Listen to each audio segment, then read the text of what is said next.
आम्ही आलोय बदामी.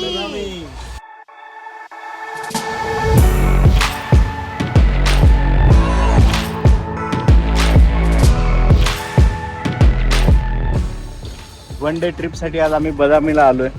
सकाळी सोलापूरहून ट्रेन घेतली आम्ही 5ची आणि 10 वाजता तर बरोबर बदामीमध्ये पोहोचलोय आम्ही. आणि ह्या भाचे कंपनीला फिरवायला आम्ही वन डे साठी आलोय बदामीला. पब्लिक ट्रान्सपोर्टची एक मजा वेगळीच असते ट्रेननी येण्याची.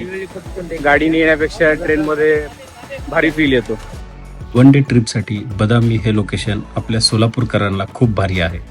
कारण सकाळी 5 वाजताची हॉस्पेट एक्सप्रेस ट्रेन आपल्याला सकाळी 9-10 वाजेपर्यंत बदामीला पोहोच करते व तीच ट्रेन संध्याकाळी 4 वाजता बदामीमधून निघून रात्री 10 वाजता सोलापूरला आपल्याला वापस नेते.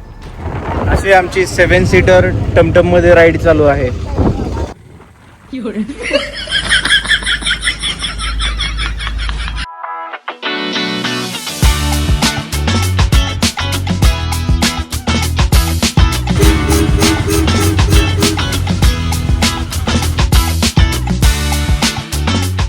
अशा पद्धतीने मस्तपैकी मजा करत बदामी रेल्वे स्टेशनवरून आम्ही एक टमटम दिवसभरासाठी बुक केली आणि आम्ही पुढील प्रवासासाठी निघालो.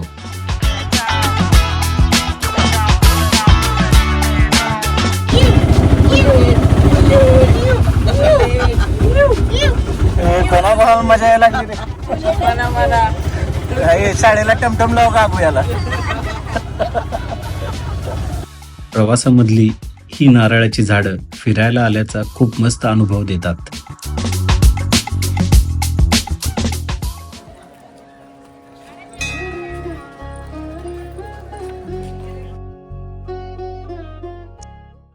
सर्वप्रथम बदामीमध्ये आम्ही गेलो पट्टदकलला.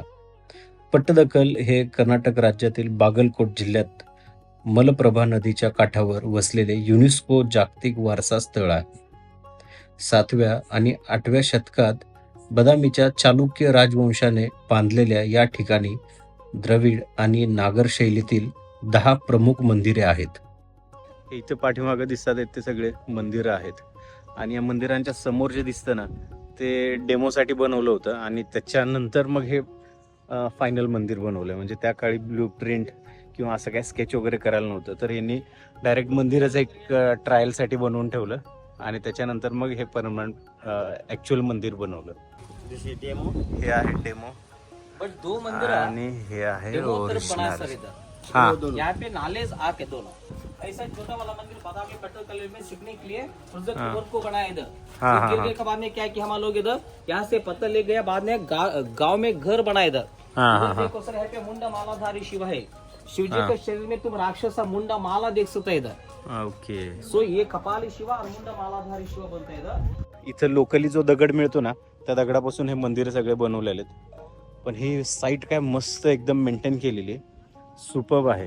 म्हणजे बघितल्याचा एवढा भारी अनुभव येतो ना.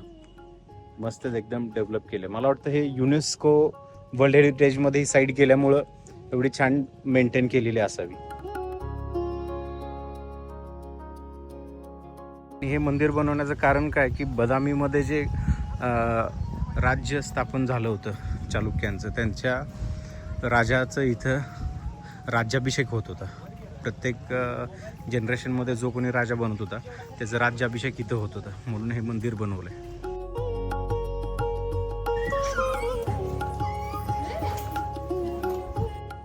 तेराशे वर्ष आधीची मूर्ती आहे ही नंदी महाराजांची. वा, काय मूर्तीमध्ये सुबकता आहे. मानलंय यार या कलाकाराला.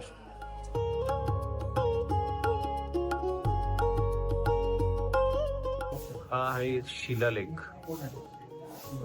मला आधी शिलालेख म्हणजे काय माहित नव्हतं बरं का. आपल्याला पण अनेकांना माहित नसेल. शिला म्हणजे दगड आणि लेख म्हणजे त्याच्यावर लिहिलेलं असतं. तर हे दगडावर लिहून ठेवलं त्यांनी की या मंदिरामध्ये कोणाकोणाचं राज्याभिषेक झालेलं. या मंदिरामध्ये 17व्या शतकापर्यंत पूजा होत होती, पण त्याच्यानंतर पूजा स्टॉप झाली. पूजा का स्टॉप झाली तर इथलं शिवलिंग जे आहे ते डॅमेज आहे. असं हे पाठीमागे दिसतंय ते मुख्य मंदिर आहे आणि इथं अजून सुद्धा पूजा होते. म्हणजे कधी 1300 वर्षापूर्वी जी पूजा सुरू झालेली आहे ती पूजा अजूनसुद्धा त्या पाकच्या मंदिरामध्ये होते. कात्रीतलं शिवलिंग इंटॅक्ट आहे, तो डॅमेज झालेला नाही कोणाकडून, चोरट्यांकडून किंवा दुसऱ्या राजवटीने अतिक्रमण केल्यानंतर इथं लोक राहत होती म्हणून इथलं शिवलिंग त्यांनी प्रोटेक्ट केलं आहे. बाकीचे मंदिरं जे आहेत तिथले शिवलिंग सगळे डिस्ट्रॉय झालेले आहेत म्हणून तिथं पूजा होत नाही. तर असं एक रोमांचक इथं पूर्वजांपासून आलेलं जे पूजाचं प्रथा आहे, ती पूजाची प्रथा अजून त्या मंदिरामध्ये मागे चालू आहे. तर त्या शिवलिंगाचं दर्शनसुद्धा आता आम्ही घेतलेलं आहे इथं. या मंदिराच्या प्रवेशाला ना इथं एक जोडा दाखवलेला आहे, स्त्री पुरुष, आणि इकडे एक जोडा दाखवलेला आहे. पण यांच्या गळ्यामध्ये अंगावर दागिने भरपूर आहेत आणि यांच्या अंगावर दागिने नाही आहेत. म्हणजे गरीब एक जोडपं दाखवलंय आणि श्रीमंत एक जोडपं दाखवलेलं आहे. याचा अर्थ त्यांना सांगायचं होतं की मंदिरामध्ये श्रीमंत आणि गरीब दोघांनाही प्रवेश आहे.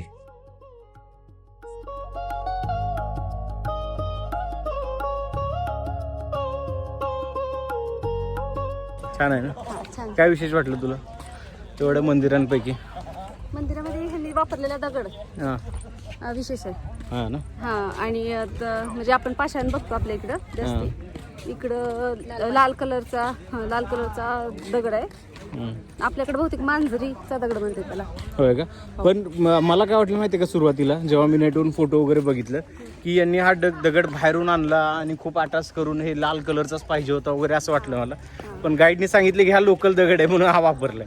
इथं सगळीकडे हाच दगड मिळतो म्हणून. इथली माती सुद्धा त्याच कलरची, आपल्यासाठी काळी नाही माती, हा अशी लालसर पिवळीच आहे. बरोबर. हा आणि महादेवाचं त्यांनी जेवढं वर्णन केलं तेवढं एकदम छान वाटलं.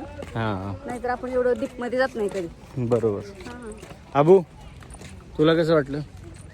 काय विशेष वाटलं या मंदिराचं? मला पण छान वाटलं. इथं बघताना आपल्या असं लक्षात येते की उत्तर भारत आणि दक्षिण भारत यातले दोन्ही पण प्रकारचे मंदिर कसे आहेत ते इथे त्यांची दाखवलेले डिझाईन आहेत, नेमकी त्याची कशी आहे? डिझाईन. आणि इथली आजूबाजूची झाडी जर बघितली हो. तर आपल्या ह्याच्यासारखी मेथीच्या भाजीसारखे पान आहेत त्याचे, आणि सदाफुलीसारखं त्याला नाही, सदाफुली नाही, जास्वंदी सारखं तुरा आहे त्याला. अच्छा. नाही. खूपच निरखून बघितलेलं दिसत झाडी. आता आम्ही जेवण करून बाहेर आलोय आणि आमची वाट बघत आमची 7 सीटर लॅम्बोर्गिनी थांबलेलीच होती. लॅम्बोर्गिनी मध्ये बसून कसं वाटायला लागलंय? एअर कंडिशन, एअर सस्पेन्शन कसं वाटलं एकदम?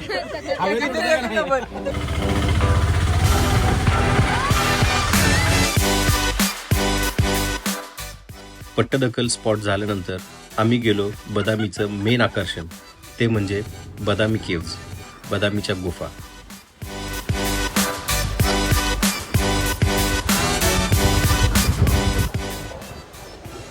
इथं पाठीमागं दिसत आहेत ते बदामी केव्ज. आत्ता जेवण झालंय आमचं आणि हे केव्जचे सुरुवातीला आम्हाला असं वाटायला लागली आम्ही चढू शकू का नाही, पण चढायचं तर आहे आम्हाला ह्या केव्जवर. So let's see. Dhanna, how's the जोश? चला.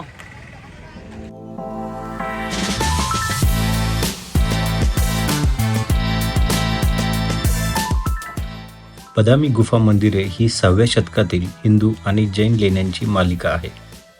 चालुक्य स्थापत्य शैलीचे चालुक्य आर्किटेक्चर उत्कृष्ट उदाहरण असलेले या लेण्या लाल वालुकष्माच्या रेड सँडस्टोन खडकात कोरलेल्या आहेत.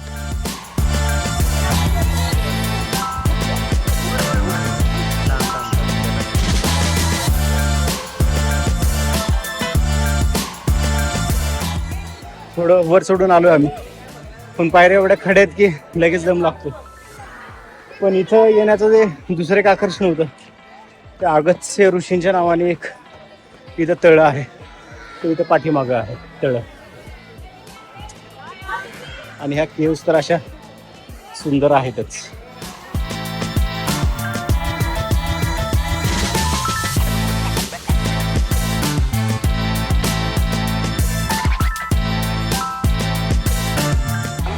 हा तो अगस्त्य लेकचा व्ह्यू.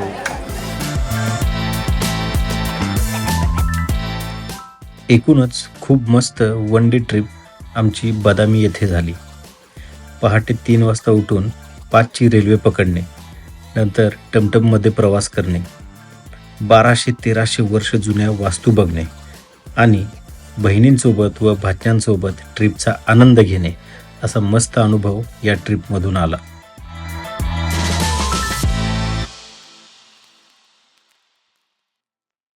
आताच आमची चुकामुक झाली होती.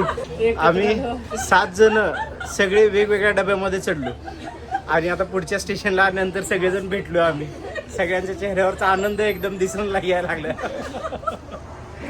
एकदम यात्रेत बिछडून मिळाल्यासारखं झालं आपलं.